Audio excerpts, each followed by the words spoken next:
কোন বান্দা 5 ওয়াক্তের নামাজ ঠিক মতো পড়লো, তাহাজ্জুদও পড়ে, মসজিদও বানাইছে, মাদ্রাসাও বানাইছে, হাজার হাজার এতিমরে খানা খাওয়ায়, মাথায় টুপিও আছে, গালে দাড়িও আছে, গায়ে পাঞ্জাবিও আছে, হজও করে, ওমরাও করে, যাকাতও দেয়, আলেমদেরকে ভালোবাসে, জিকির আজকারও করে, তসবিহ একবারে হাতের মধ্যেই সব সময় থাকে।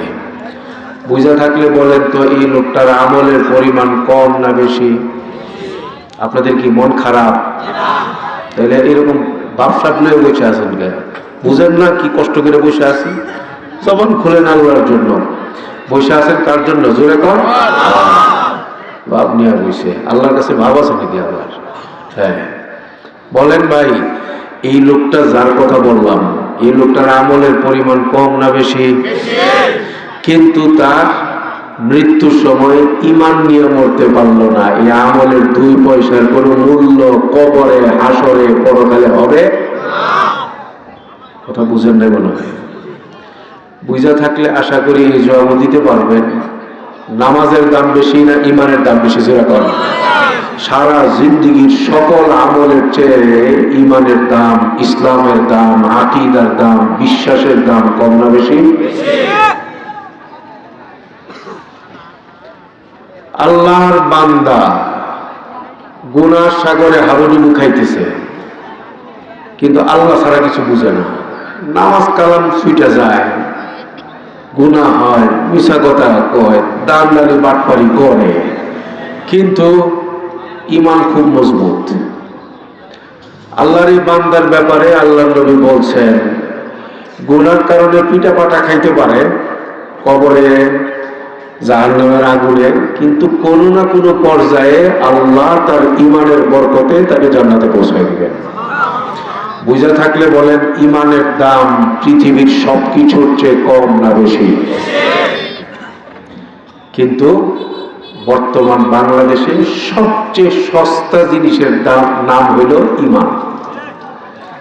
সবচেয়ে সস্তা জিনিস, বিশ্বাস করেন, বেচা কিনার বাজার বড় বড়।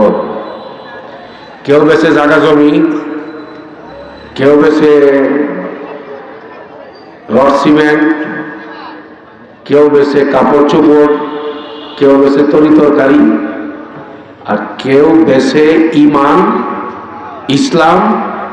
আর যখন নাকি ভোটের সময় আসে তখন তো সকালে মুভমেন্ট, বিকালে কাফের, বিকালে মুভমেন্ট, সকালে কাফের, প্রকাশ্যে মুভমেন্ট, পর্দার আড়ালে কাফের। কথা বলেন ঠিক না? ঠিক। সবার কথা বলছি না, অনেকের হালত খুব খারাপ। আবারও বলেন না, টাকা পয়সার চেয়ে ঈমানের দাম কম না বেশি? পুরা কিশোরগঞ্জের জায়গা জমি যা কিছুর জন্য পাগল মানুষ। এ টাকা পয়সা না থাকলো, জায়গা জমি না থাকলো, নেতৃত্ব নাই থাকলো, ঈমানটা যদি থাকে, এই লোকটা পরকালে তার জন্য আর কোনো কিছুর দরকার আছে? সব আছে, কিন্তু কবরে গিয়ে ধরা খাইছে। ফেরেশতা জিজ্ঞেস, কি খবরটা ওর? আমল নামা এরকম কে? আমি ধানের শীষের লোক, আমার ছাড়ো না। কাম হইব? কাজ হবে? খবরে বাঁচতে হইলে, কিয়ামতের মাঠে বাঁচতে হইলে, অমুক দল, তমুক দল, অমুক মার্কা, তমুক মার্কা, এইরকম কোন রকমের পরিচয় দিয়ে কাজ হবে না। সেখানে পরিচয় হবে একমাত্র আল্লাহর গোলাম, নবীর উম্মতের অনুসরণ। কথা বলে ঠিক কিনা? আল্লাহর গোলাম এবং নবীর উম্মত এর অন্তর্ভুক্ত হওয়া। ইসলাম ছাড়া অন্য কোন ধর্ম নিয়া কাফের মুরতাদদের কাতারে গিয়া কবরে গেলে উপায় নেই। আমি কম রাখেন আপনি। ومن يبتغي غير الإسلام دينا فلن يقبل منه وهو في الآخرة من الخاسرين। আল্লাহ বলেন ইসলাম ছাড়া অন্য কোন পরিচয় নিয়ে কবরে আসলে পরকালে পিঠের চামড়া থাকবে না, বঞ্চিত হবে সে, ক্ষতিগ্রস্ত হবে সে, নাজাতের কোনো উপায় নেই। বুঝে থাকলে বলেন আমার এই প্রথম কথার খোলাসা হলো পরকালে বাঁচার জন্য, কবরে বাঁচার জন্য, হাসরে বাঁচার জন্য এক নম্বরের পুঁজি, এক নম্বরের সম্পদ যেটা নিয়ে যেতে হবে সেটার নাম হলো নির্ভেজাল ঈমান। কি? এত জবান খুলে না, কি বলেন? কি? ঈমানে ভেজাল থাকতে পারবে না। রাসূলুল্লাহ সাল্লাল্লাহু আলাইহি ওয়াসাল্লাম বলেন মান মাতা ইউশরিকু বিল্লাহ দাখালান নার ওয়া মান মাতা লা ইউশরিকু বিল্লাহ দাখালাল জান্নাহ। সুবহানাল্লাহ। আল্লাহর নবী বলেন যে ব্যক্তি বেজাল্লা ঈমান নিয়ে কবরে যাবে, শিরিক যুক্ত ঈমান নিয়ে কবরে যাবে, সে জাহান্নামী হবে। শিরিক মুক্ত নির্ভেজাল ঈমান নিয়ে যারা কবরে যাবে আল্লাহ তাকে জান্নাতি বানায় দিবেন। সুবহানাল্লাহ।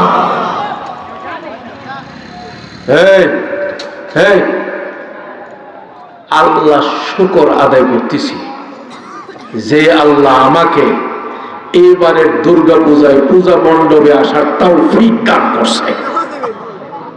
আপনাদের এলাকায় কি পুলিশ টুলিশে নিষেধ করছে নাউজুবিল্লাহ বলতে নাকি? এই ধরনের কথা বললে কি ঈমান নির্ভেজাল থাকে? ঈমান থাকে না যায়? কথা বলেন। এই বছর এই জাতীয় কাজ কারবার হয়েছে কি হয়েছে না? কথা বলেন।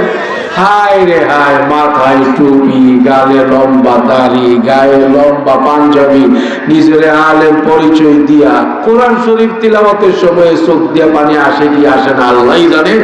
গীতার কাছে গিয়া কান্দে আর কয় আল্লাহ শুকর আদায় করতেছি যে আল্লাহ আমাকে আপনাদের দুর্গা পূজায় আসার তৌফিক দান করছে। আপনাদের আনন্দের সাথে আমি আনন্দ উপভোগ করতেছি, ভাগাভাগি করতেছি। মূর্তি পূজার আনন্দে উপভোগ করলে, ভাগাভাগি করলে, এই জাতীয় কথাবার্তায় শুভেচ্ছা টুভেচ্ছা জানাইলে ঈমান থাকে না যায়?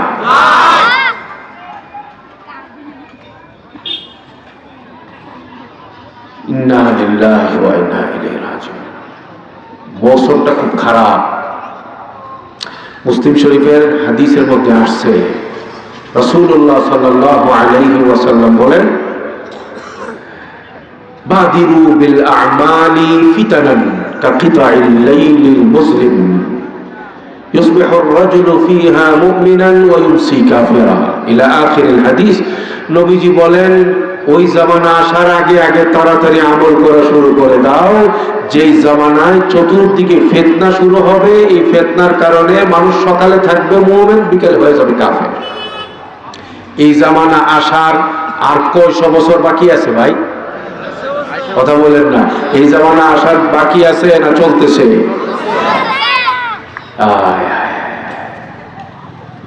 ভাই অবস্থা খুব খারাপ।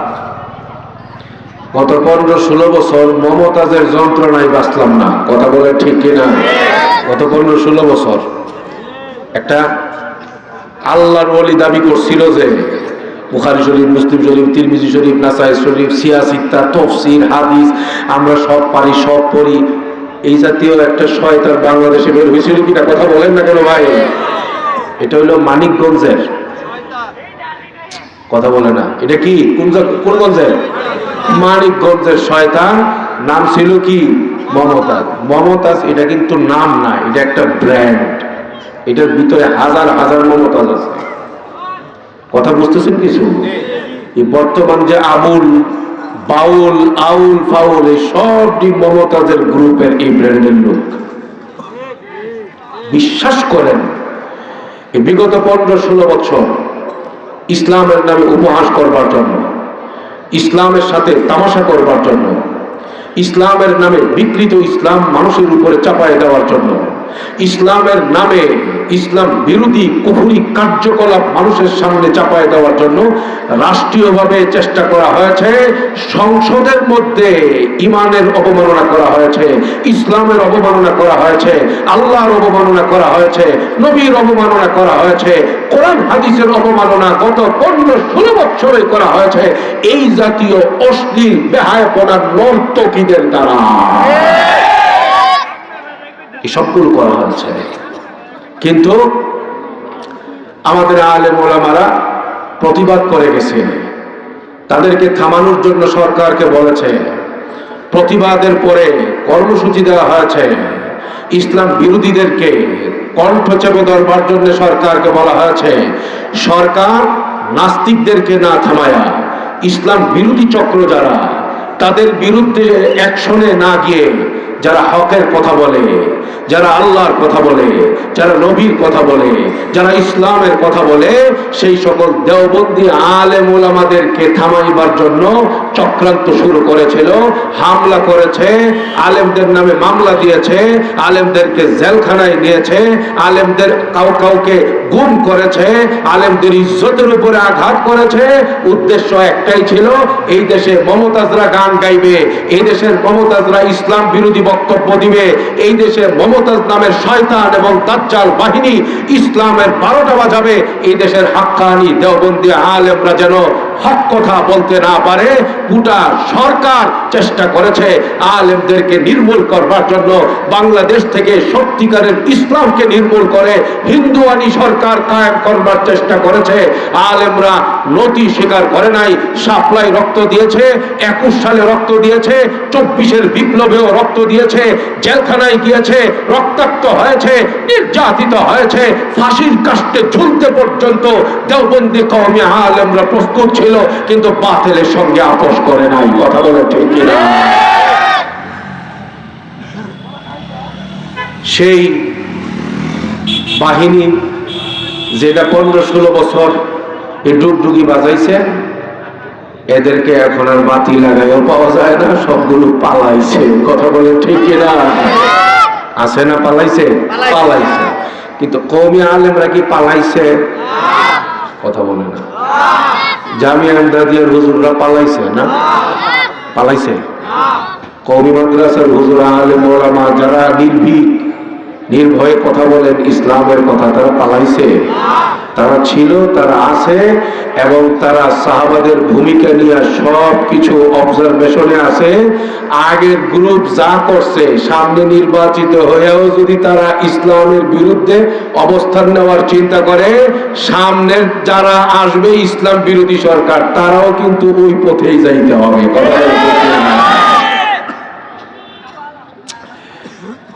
আশ্চর্য লাগে, রক্ত দিয়ে স্বাধীন করলাম যে দেশকে 5 আগস্টে, সেই দেশে আবুল বাউল ফাউল মার্কা লোক আমার আল্লাহর শানে গালিগালাজ করবে, নবীর শানে গালিগালাজ করবে, কোরআন এবং শরীয়তকে নিয়ে উপহাস করবে। এর চেয়ে মরে যাওয়া ভালো। আরে বাঁচলে তো মুসলমান সিংহের মতো বাঁচবে, বিড়ালের মতো বেঁচে থেকে লাভ কি? আপনি দেখেন ইয়াবুল, এটা হলো বাউল পার্টি। বাউল বুঝেননি? বাউল, বাউল মানে পেশা, বুঝে না? বাউল মানে কি? এটা পেশাব পার্টি, বাথরুম পার্টি। এটা এই তর্জমাটা যেটা আছে, এটা কি বানাইছি নাকি আমি? বাউল, বাউল মানে কি? আরে বলেন না, বাউল মানে কি? চিন্তা করছেন এদের কপালটা কি? এরা নিজেরা নিজেদের নামে কি শব্দ লাগাইছে, কি সাম কপাইলা। বাউল পার্টি, প্রস্রাব পার্টি। প্রস্রাব তো না, পায়খানার চেয়েও নিকৃষ্ট এই পার্টিটা। কথা বলে ঠিক কিনা? এই আবুল, যাকে সরকার অ্যারেস্ট করেছে, সরকারকে ধন্যবাদ জানাই, আংশিক, পরিপূর্ণ ধন্যবাদ এখনো জানাবো না, অপেক্ষায় আছি দেখবার জন্য। ও যা করছে, যা বলছে পালাগানের নামে এই মুসলমানদের এই দেশে দাঁড়ায়, সরকার যেন এর পাওনাটা পুরাটা বুঝায় দেয়। কথাটা বুঝতেছেন না? হ্যাঁ। আর যদি সরকার এটা না পারে, সারেন্ডার করুক আর হেরে বাংলাদেশের মুসলমানের সামনে ছেড়ে দিক। মাসলা পরিষ্কার। কথা বুঝতেছেন নাকি আপনারা? বাউল পার্টি, প্রস্রাব পার্টি। সে বলে আমার আল্লাহর শানে, আল্লাহ তাআলার শানে সে বলে যে আল্লাহ এক মুখে কয় আল্লাহ নাকি সর্বপ্রথম এশককে বানাইছে, আরেক মুখে আল্লাহ কয় সর্বপ্রথম নাকি আল্লাহ আরশ বানাইছে, আরেক মুখে আল্লাহ কয় আল্লাহ নাকি সর্বপ্রথম তার নূর সৃষ্টি করছে। কয় আল্লাহর মুখটারে কি মুখ বলবো নাকি আরেকটা খুব খারাপ কথা? আপনাদের এলাকায় কি নাউজুবিল্লাহ খুব অসুবিধা আছে নাকি আপনাদের? ভাই মন মেজাজ কিন্তু খারাপ করে ফেলাইতেছে কি? আপনাদের এখানে কি এই গ্রুপের কেউ আছে নাকি? কারবারটা কি চুপ করে বসে আছে। এক পর্যায়ে সে বলে আমি আল্লাহর কথা যা আল্লাহ বলছে এই কথার আগাও পাই না, পরে শব্দটা আমি আর বলতে পারবো না। খুব খারাপ, অশ্লীল, অশ্রাব্য, লজ্জাস্থানের সাথে সম্পর্ক তুলনা দিয়ে সে বলেছে আমি এটাও পাই না ওইটাও পাই না। আল্লাহর সঙ্গে সে উপহাস করে, আল্লাহর সঙ্গে মস্করা করে, আল্লাহর শানে সে অশ্লীল যে অশ্রাব্য কথা বলেছে, এতে কোনো সন্দেহ নাই সে পরবর্তীতে ঈমান যদি আনে সেটা আল্লাহর সঙ্গে মুআমালা সাফ করবে। আপাত দৃষ্টিতে যেই শব্দগুলো সে উচ্চারণ করেছে এর দ্বারা সে মুমিন থাকার কোনো সুযোগ নেই, সে মুরতাদ, সে কাফের হয়ে গেছে। ঈমান থাকে না এই ধরনের কথা বললে। বলেন আল্লাহর শানে বেয়াদবি করলে, নবীর শানে বেয়াদবি করলে, আল্লাহর শানে গালিগালাজ করলে, নবীর শানে গালিগালাজ করলে, শরীয়তের শানে গালিগালাজ করলে, কোরআন হাদিসের শানে অবমাননাকর বক্তব্য আর গালিগালাজ করলে ঈমান থাকে না যায়? জোরে কর। কুল আবিল্লাহি ওয়া আয়াতিহি ওয়া রাসূলিহি কুনতুম تستهزئون لا تعتذروا قد كفرتم بعد إيمانكم إن نعفو عن طائفة منكم نعذب طائفة بأنهم كانوا مجرمين।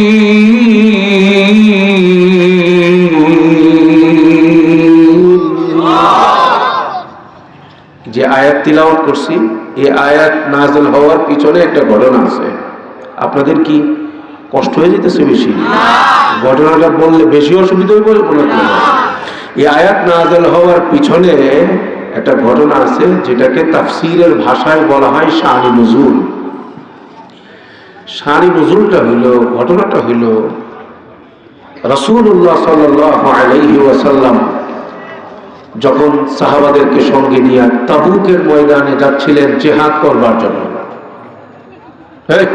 ভাই কি করার জন্য? জিহাদ করার জন্য যাচ্ছিলেন। কথা বুঝতেছেন নাকি? কি করার জন্য? জিহাদ করার। কি ভয় পাইতেছেন নাকি জিহাদের জন্য? হ্যাঁ, জিহাদ করার জন্য যাইতেছে। নবীর সঙ্গে, নবীর সামনে মুনাফিকদের এক জামাত ছিল। মুনাফিক বুঝেননি? মুনাফিকের কিশোরগঞ্জের সহজ সরল ভাষা, বাংলাদেশের সহজ সরল ভাষা হইল উপরে দিয়া ফিটফাট, ভিতরে দিয়া, এই জন্য মুনাফিক। কথা বুঝেন নাই? আল্লাযী ইউযহিরুল ঈমান ওয়া ইউবতিনুল কুফর। উপরে উপরে মুসলমান, ভিতরে ভিতরে কাফের। মুনাফিকদের জামাত নবীর সঙ্গে রওনা দিছে সাহাবাদের সাথে জিহাদ করবে। মুসলমান না মুনাফিক? মুনাফিক।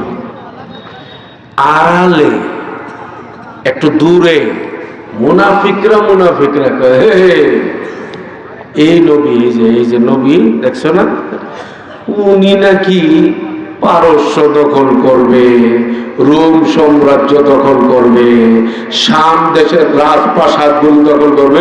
এই যে উনি পায়ে হাইটে হাইটে যাইতেছে। নবী কিন্তু শুনে নাই। কে শুনছে? কে?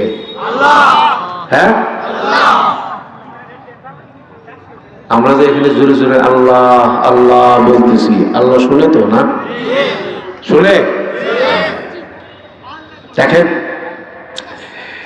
এরা নিজেদের মধ্যে বলতেছে এই হুজুর উনি নাকি পারস্য দখল করবে, শাম দেশের রাজপ্রাসাদ দখল করবে, মস্করা করতেছে নবীকে নিয়ে। নাউজুবিল্লাহ বলবেন না? কেউ না শুনলেও তো কে শুনছে, কেউ না জানলেও তো কে জানছে।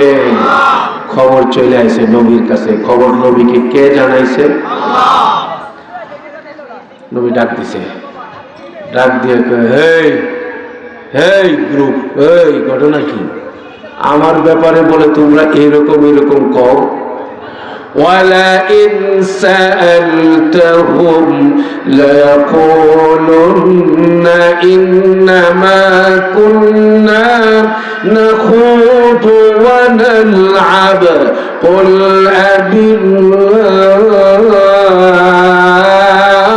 أَبِاللَّهِ وَآيَاتِهِ وَرَسُولِهِ كُنتُمْ تستهزئون।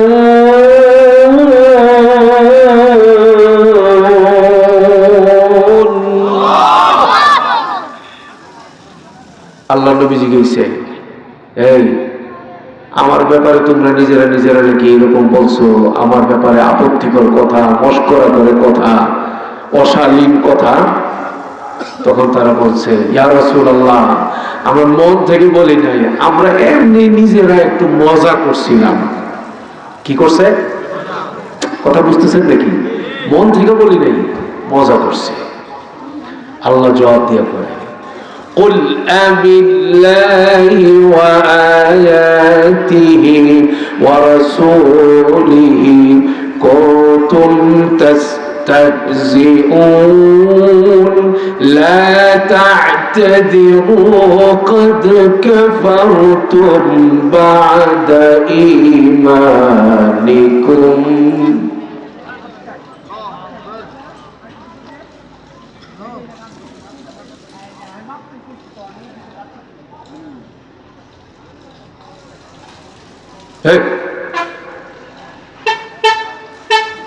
আবার তাকায় একদম খামোশ, না হয় চলে যাবো এখান থেকে। আবার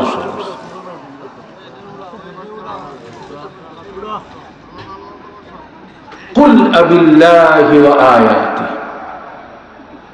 আল্লাহ তাআলা জবাবে বললেন কালামে পাকে, হে নবী, এই মুনাফিকদেরকে বলে দেন আল্লাহ কি নিয়ে মস্করা করো না, নবী কি নিয়ে মস্করা করো, আল্লাহর বিধান আল্লাহর আয়াত কি নিয়ে মস্করা করো। লা তা'তাযিরু কাদ কাফারতুম বা'দা ঈমানিকুম। আমরা বুঝা বলি নাই, আমরা না বুঝা বলছি, আমরা মন থেকে বলি নাই, আমরা মস্করা করছি, আমরা মজা করছি। আল্লাহ তাআলা বলেন, মন থেকে বলো, মস্করা করে বলো, মজা করে বলো, এই ধরনের আপত্তিকর মন্তব্য করার কারণে তোমরা আর মুসলমানরাও সবগুলো কাফের হয়ে গেছো। বুঝে থাকলে বলেন, আল্লাহর সামনে গালিগালাজ করলে, আল্লাহর নাম নিয়ে গালিগালাজ করলে, আল্লাহর শানে কালিমা লেপন করলে, আল্লাহর শানে আপত্তিকর মন্তব্য করলে ঈমান থাকে না যায়? মুসলমান না কাফের? আসতে বলেন কেন? মুসলমান না কাফের? জোরে কর। সুতরাং এই আবুল সাবুল বাহিনী বর্তমানে যা বলতেছে, এই ধরনের কথা বললে তাদের ঈমান থাকে না যায়? আমি চ্যালেঞ্জ দিয়ে বললাম, এ বর্তমানে যারা এই বাউল পার্টি আছে, এই রাতের অন্ধকারে পালা গানের নাম দিয়া আল্লাহর ব্যাপারে, নবীর ব্যাপারে, শরীয়তের ব্যাপারে তারা যে বক্তব্যগুলো দেয়, সেইগুলো যদি কোরআন হাদিসের আলোকে যাচাই করা হয়, আমি তাদের বক্তব্য অনেকগুলোই আমি শুনি, তাদের এই বক্তব্যগুলোর মধ্যে যদি কোরআন হাদিসের আলোকে দৃষ্টি দেওয়া হয়, অধিকাংশ এই বাউল ফাউল বাহিনী যারা, অধিকাংশদের ব্যাপারে প্রমাণ হয়ে যাবে এগুলোর একটারও ঈমান নাই। ঈমান বিধ্বংসী কথা বলে, কোরআন বিধ্বংসী গান গায়, পালা গানের নামে ইসলাম বিরোধী বক্তব্য দেয়। আমার পরিষ্কার কথা, এই দেশকে যদি ইসলাম বিরোধী চক্র থেকে দেশকে যদি মুক্ত করতে হয়, এই দেশে মুসলমানদের ইজ্জতের উপরে আঘাত করবে, কোরআনের উপরে আঘাত করবে, আমাদের অনুভূতিতে আঘাত করবে, এই সব রাস্তা যদি বন্ধ করতে হয়, আমাদের দাবি, মুসলমানদের দাবি, ইমানের দাবি, কাদিয়ানীদেরকে যেমন রাষ্ট্রীয়ভাবে অমুসলিম ঘোষণা করতে হবে, এই আউল ফাউল বাহিনী যারা আছে তাদের সকল কার্যক্রম রাষ্ট্রীয়ভাবে নিষিদ্ধ করতে হবে। এরা গান বাজনা, হারমোনি, যন্ত্রপাতি এগুলো নিয়ে মানুষকে ধর্মের নাম দিয়া, পালাক গানের নাম দিয়া তারা ইসলাম বিরোধী কথাবার্তা শোনায়, অথচ তারা না কোনো কালিমা সহি করে পড়তে জানে, না কোনো হাদিস জানে, না কোনো একটা সূরা ভালো করে পড়তে পারে, না ভালো করে পবিত্রতা তাদের হাসিল হয়। বেপর্দা ছেলে মেয়েরা, নারী পুরুষ অবাধ একটা পরিবেশের ভেতরে তারা এটাকে গান বাজনার পুরুষের ভিতর দিয়া এটাকে ইসলাম নামে চালায় দিতেছে। সরাসরি ইসলামের বিরুদ্ধে তারা আঘাত করবার ষড়যন্ত্র তারা করে যাচ্ছে। এটা আর সামনে আগাতে পারে না। এ আবুল বাহিনী, আবুলকে গ্রেফতার করার দ্বারা মাত্র শুরু হয়েছে। সরকারের কাছে আমরা দাবি জানাবো, কিশোরগঞ্জবাসী জেগে উঠতে হবে। আপনাদের পাড়া মহল্লায়, থানায়, গ্রামে গঞ্জে যেখানে এই রকম বাউল বাহিনীর অপতৎপরতা দেখা যাবে, সেখানে এলাকায় এলাকায় তাদের বিরুদ্ধে ইমানি প্রতিবাদের আগুন জ্বালায় দিতে হবে। ইমানি প্রতিবাদ, কথা হবে আল্লাহ, কথা হবে নবীর, কথা হবে কোরআনের, কথা হবে হাদিসের, এবং এই কথাগুলো যারা সহিভাবে বলে তাদের কাছ থেকে আমরা শুনবো। কিন্তু যারা জাহেল, মূর্খ, জানে না কিছু, কিন্তু তারা ইসলামের বিরুদ্ধে কথা বলবে, এটা কোনোদিন আমরা বেঁচে থাকতে মেনে নিতে পারি না। কি কষ্ট পাইলেন নাকি ভাই? ইমানের হেফাজতের দরকার আছে না নাই? আবার সেই কথায় আসেন, নামাজ, রোজা, হজ, যাকাত, জিকির, আজকার যত কিছু আছে সব কিছু আল্লাহর দরবারে কবুল হওয়ার জন্য মূল আমলটার নাম হইল কি? ঈমান। ঈমানে ভেজাল থাকতে দেওয়া যাবে না। নাজাতের জন্য এক নাম্বার গুরুত্বপূর্ণ আমল হইল ঈমান, নির্ভেজাল ঈমান। দুই নাম্বার গুরুত্বপূর্ণ যেটা লাগবে নাজাতের জন্য ঈমানের পরে, সেটা হলো নির্ভেজাল আমল। এক নম্বরে নাজাতের জন্য নির্ভেজাল ঈমান, আর দুই নম্বরে লাগবে নির্ভেজাল আমল। আমলের মধ্যে ভেজাল থাকতে পারবে না। এটার লম্বা ব্যাখ্যা আমি আপনাদের সামনে করবার চিন্তা ভাবনা করি নাই। কিছু আলোচনা আমার আগে মৌলানা সব করে গেছেন, এর আগে বুজুর্গানে দিন এখানে আলোচনা করেছেন, জায়গায় জায়গায় আপনারা আলোচনা শুনছেন। আমলটা বিশুদ্ধ হওয়ার জন্য মানদণ্ড কি আল্লাহ তাআলা বলে দিয়েছেন, লাকাদ কানা লাকুম ফি রাসূলিল্লাহ উসওয়াতুন হাসানাহ লিমান কানা ইয়ারজুল্লাহ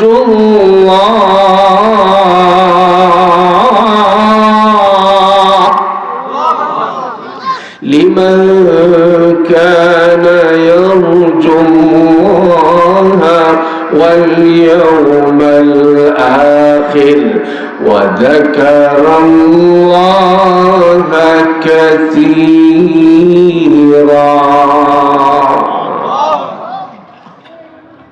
আমার ঈমান সহিশুদ্ধ করবার জন্য, আমার আমল সহিশুদ্ধ করবার জন্য, আমার নামাজ সহিশুদ্ধ করবার জন্য, আমার তিলাওয়াত সহিশুদ্ধ করবার জন্য, আমার তাহজিব, আমার আখলাক, আমার চরিত্র, আমার ব্যবসা, আমার চাকরি, আমার রাজনীতি, আমার জীবন, আমার যৌবন, আমি ব্যক্তি, আমার পরিবার, এই সবগুলোকে জান্নাতি বানাইবার জন্য মানদণ্ড হইল রাসূলুল্লাহ সাল্লাল্লাহু আলাইহি ওয়াসাল্লাম। নবীজিকে অনুসরণ করতে হবে। কাকে অনুসরণ বলেন না? নবীজিকে। কে বলছেন? ইয়া আল্লাহ, আমার মাথা থেকে পা পর্যন্ত যা কিছু আছে নবীর সাথে মিলে কিনা দেখতে হবে। আমার ব্যবসা নবীর সঙ্গে মিলে কিনা দেখতে হবে। আমার ইবাদত নবীর সঙ্গে মিলে কিনা মিলায়া যাচাই করতে হবে। আপনার ছেলে আছে, আপনার মেয়ে আছে, আপনার বিবি আছে, আপনার পরিবার আছে, আমাদের পরিবার নবীর পরিবারের সাথে মিলে কিনা যাচাই করে মিলায়া দেখতে হবে। খালি স্লোগান দিলেই হইব না, হোশ জ্ঞানও ঠিক রাখতে হইব। আরে ভাই বুঝেন না, আমাদের যেমন পরিবার আছে, নবীর পরিবার ছিল কি ছিল না? কথা বলেন না। হ্যাঁ, আজকে দুঃখের সঙ্গে বলি, আমরা আমাদের নিজেকে নিয়ে যতটা ভাবি, আমাদের ছেলে মেয়েদের জান্নাত নিয়ে অতটা ভাবি না। অনেক স্বার্থপর আমরা, অনেকেই নিজেরা জান্নাতি হয়ে যাব, বাবা জান্নাতি হবে, দাদা জান্নাতি হবে, দাদি জান্নাতি হতে চায়, ছেলেটা স্কুলে পড়ে, হাই স্কুলে পড়ে, কলেজে পড়ে, ভার্সিটিতে পড়ে, তার জান্নাতের জন্য যে কি লাগবে ওই ফিকির অধিকাংশ মা বাবার নাই। কথা বলেন না। অথচ বাবা, দাদা, নানা, নানি, স্বামী, স্ত্রী তারা যেমন জান্নাতি হওয়া লাগবে, কলিজার টুকরা আদরের ছেলেটা মেয়েটা সে ডাক্তার হবে, ইঞ্জিনিয়ার হবে, প্রফেসর হবে, ব্যারিস্টার হবে, রাজনীতিবিদ হবে, সে মন্ত্রী হবে, এমপি হবে, সব হবে, কিন্তু সবার আগে তো সে জান্নাতি হতে হবে। কথা বলেন না কেন? এই জান্নাতি পরিবার নবী কেমনে বানাইছে, কেমনে তৈরি করছে? নবীর এক একটা ঘর ছিল মাদ্রাসা, নবীর এক একটা কামরা ছিল মাদ্রাসা, নবী নিজে শিখাইছে। ভাই দেখেন বুখারী শরীফের হাদিস, কষ্ট হইতেছে না? বুখারী শরীফের হাদিস, নবীজি বসা, নবীজির সঙ্গে আমাদের দুইজন আম্মা জান বসা, নবীজির সহধর্মিনী দুইজন, আমাদের পবিত্র আম্মা জান দুইজন বসা নবীজির সঙ্গে। ঠিক সেই সময়ে অন্ধ সাহাবী আব্দুল্লাহ ইবনে উম্মে মাকতুম রাদিয়াল্লাহু তাআলা আনহু উনি আসছেন নবীজির দরবারে। বুঝা থাকলে বলেন তো, যে সাহাবী অন্ধ, এই অন্ধ সাহাবী উনি কি চোখ দিয়া আম্মাজানদেরকে দেখতেছে? কিন্তু আম্মাজান যারা নবীর স্ত্রীগণ, ওনারা নিজের চোখ দিয়া ওই অন্ধ পুরুষ যে সাহাবী ওনাকে দেখে কি দেখে না? নবী কি করলেন? ইহতাজিবা মিনহু, এই এই পর্দা পর্দা পর্দা পর্দা। নবীজি সাল্লাল্লাহু আলাইহি ওয়াসাল্লাম শিখাইছেন মেয়েদেরকে জান্নাতি বানাইবার জন্য নামাজ যেমন জরুরি, পর্দাও তেমন জরুরি। ইহতাজিবা মিনহু, নবীর জন্য, নবীর ঘরের বিবিদের জন্য, আমাদের আম্মাজানদের জন্য যদি পর্দা জরুরি হয়ে থাকে, এই জামানার আমাদের মা বোনদের জন্য পর্দা কি মুস্তাহাব, সুন্নাত না ফরজ? কিন্তু এই পরিমাণ গুরুত্ব ফ্যামিলির মধ্যে আছে। এই যে নবীজি বলেন এই পর্দা পর্দা পর্দা, কি বলছে? পর্দা বলে না, কি বলছে? পর্দা, পর্দা করো, পর্দা করো। এখন তো নবীর উম্মতের মধ্যে পর্দা করো না, এর উল্টা, এর উল্টা। আধুনিকতার নামে এখন চলে উল্টা। বন্ধুর সামনে নিজের বউকে সামনে দিতে হবে, বউ বন্ধুর বউ বন্ধুকে চা খাওয়াতে হবে, গল্প শোনাতে হবে। ক্লাসমেট একসঙ্গে পড়ছে এক সময়ে, এখন বিয়ে হয়ে গেছে, বিয়ে করে ফেলছে, এক একজন এক এক জায়গায় সেপারেট, কিন্তু একজন আরেকজনের সামনে আসতে হবে। এলাকার লোকজন আসছে, এলাকার নেতা মাতবররা আসছে, ঘরের বউরা যারা আছে তারা সামনে আগায়া ভাই কেমন আছেন, দুলাভাই কেমন আছেন, মামা কেমন আছেন, চাচা কেমন আছেন, এই জাতীয় একটা বাপসাপ হাল হাকিগত সমাজের মধ্যে কম বেশি আছে না? না। অথচ যদি জিজ্ঞেস করা হয় সবাই বলবে জান্নাত কিন্তু আমার জন্য জায়গাটা আগে রাখেন, কিন্তু পর্দার খবর নাই।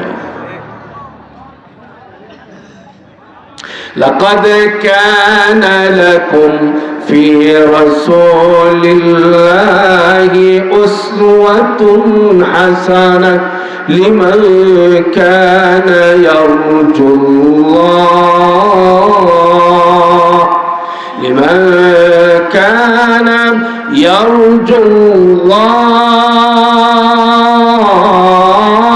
الله واليوم الآخر وذكر الله كثيرا।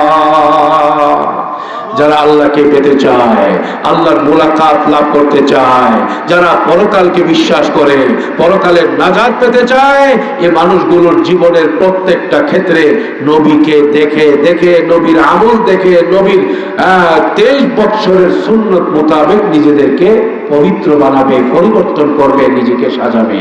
নবীর মতো হয়ে আমরা নবীর এক একজন আশিক হয়ে নবীর সুন্নতের রঙে রঙিন হয়ে কবরে যাব, এরকম নিয়ত করতে পারি না ভাই? আল্লাহ সবাইকে হাবিবে পাকের সুন্নতের জিন্দেগি দান করেন, আমিন করেন। কথা আমি গোটায় দিছি। এখন ভাই আমরা এখানে যারা আছি নাজাতের জন্য, জাহান্নামের আগুন থেকে বাঁচার জন্য, জান্নাতি হওয়ার জন্য, আল্লাহর দুস্থ আর পেয়ারা হওয়ার জন্য আমরা যারা বসছি, আমাদের এই সময়ে একদম আঙ্গুলে ধরে ধরে 4টা জিনিস নিয়ে ঘরে যেতে হবে। জাহান্নাম থেকে বাঁচার জন্য, আল্লাহর রাগ গুসা থেকে বাঁচার জন্য, জান্নাতি হওয়ার জন্য, ঈমান আর ইসলামকে সহিভাবে বুকে ধারণ করে কবরে যাওয়ার জন্য 4টা জিনিস নিয়ে যাইতে হবে কবরে।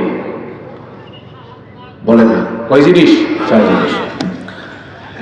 নাম্বার 1, আল্লাহর কালাম 30 পারা কোরআনকে মানতে হবে।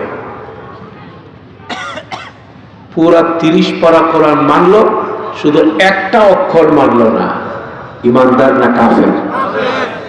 এটা বুঝে নাই। পুরা 30 পারাই মানলো, শুধু একটা শব্দ অস্বীকার করলো, সে মুসলমান না কাফের? এই কারণে কাদিয়ানীরা মুসলমান না কাফের? পুরা 30 পারাও যদি মানে, খাতামুন নবিয়্যিন শব্দটা না মানার কারণে গোলাম আহমদ কাদিয়ানীর অনুসারীরা যারা বলে আমাদের নবীর পরে গোলাম আহমদ কাদিয়ানী আরেকজন নবী, নাউজুবিল্লাহ বলবেন না? এই আকীদা বিশ্বাস স্থাপন করবার কারণে, এই বিশ্বাস গ্রহণ করবার কারণে কাদিয়ানী সম্প্রদায় তারা মুসলমান না কাফের? 1 নাম্বার হলো পুরা কোরআন শরীফ এর উপরে বিশ্বাস রাখা, কোরআনে কারীমে যা আছে এই সবগুলোর উপরে আমল করা, কোরআনে কারীমের ইত্তেবা। 1 নাম্বার হলো কোরআন মানবো। বলেন 1 নাম্বার কি মানবো? বলেন 1 নাম্বার কি মানবো? বলেন 1 নাম্বার কি মানবো? কেউ বললো যে আমি শুধু কোরআন মানি, আমি হাদিস মানবো না, আমি শুধু আল্লাহকে মানি, আমি নবীকে মানবো না, মুসলমান না কাফের? কথা কি বুঝতে পারতেছেন? আরেকটা গ্রুপ বেরিয়েছে কিন্তু, এই গ্রুপটার নাম হলো আহলে কোরআন। তারা বলে আমরা শুধু কোরআন মানি, আমরা হাদিস মানি না। কথা বুঝতেছেন নাকি? হ্যাঁ। তাইলে 2 নাম্বার হলো নাজাতের জন্য, জান্নাতি হওয়ার জন্য 2 নাম্বার শর্ত হলো কোরআন যেমন মানতে হবে, হাদিস এবং রাসূলের পাকের সুন্নত মানতে হবে। কয় নাম্বার হলো? 2। 3 নাম্বার, আল্লাহ কোরআনে যা বলছে, নবী 23 বছরে যা করছেন, যা বলছেন, এই সবগুলো বাস্তবে আমল কইরা দেখাইছেন যারা, তাদের নাম হলো সাহাবা। তাদের নাম কি? সাহাবা। এই জন্য 3 নাম্বার হইল সাহাবাদের আদর্শের অনুসরণ করা।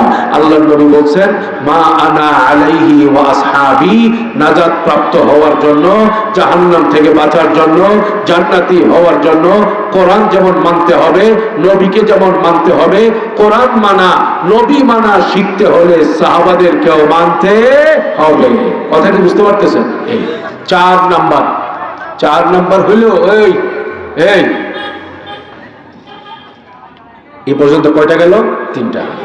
4 নাম্বার হইল, আচ্ছা আলেম ওলামা বাদ দিয়া আমরা যারা জেনারেল শিক্ষিত মানুষ, বলেন তো কোরআন শরীফের 30 পারায় যা আছে আরবিতে, লক্ষ লক্ষ হাদিস কিতাবের মধ্যে যা আছে, ফিকহ শাস্ত্রের যত কিতাবে যা আছে, তাফসীরের কিতাবে যা আছে, এগুলো আমরা যারা জেনারেল শিক্ষিত মানুষ, আমরা নিজেরা আমাদের নিজস্ব যোগ্যতায় বুঝতে আমরা পারবো?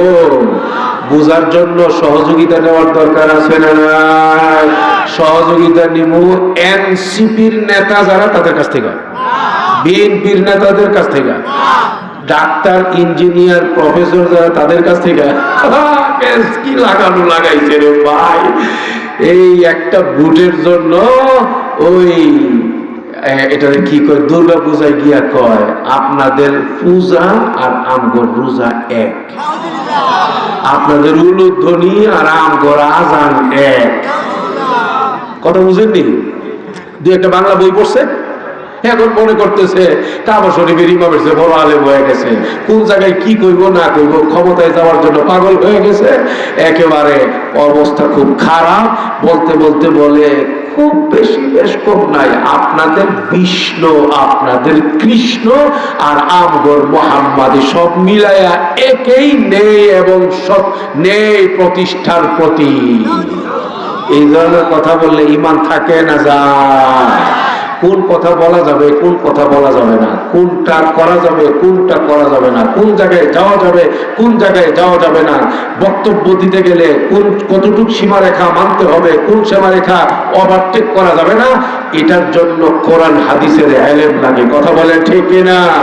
ডাক্তার হইলে, ইঞ্জিনিয়ার হইলে যে আপনি কোরআন হাদিসের কথা সহি সহি ভাবে বলতে পারবেন, এটার কোনো গ্যারান্টি নাই। বাইরে গত 15-16 বছর কি যে যন্ত্রণা গেছে, এই আলেমদেরকে আমরা কি কম জানি নাকি? আমরা ব্যারিস্টার হইছি, আমরা প্রফেসর হইছি, আমরা এমপি হইছি, আমরা মন্ত্রী হইছি, কোনো আলেম দিয়ে দোয়াটা পর্যন্ত করাবো না, জানাজার নামাজও পড়াবো না, 3 তাকবীরে জানাজা পড়ে ছেড়ে দিছে।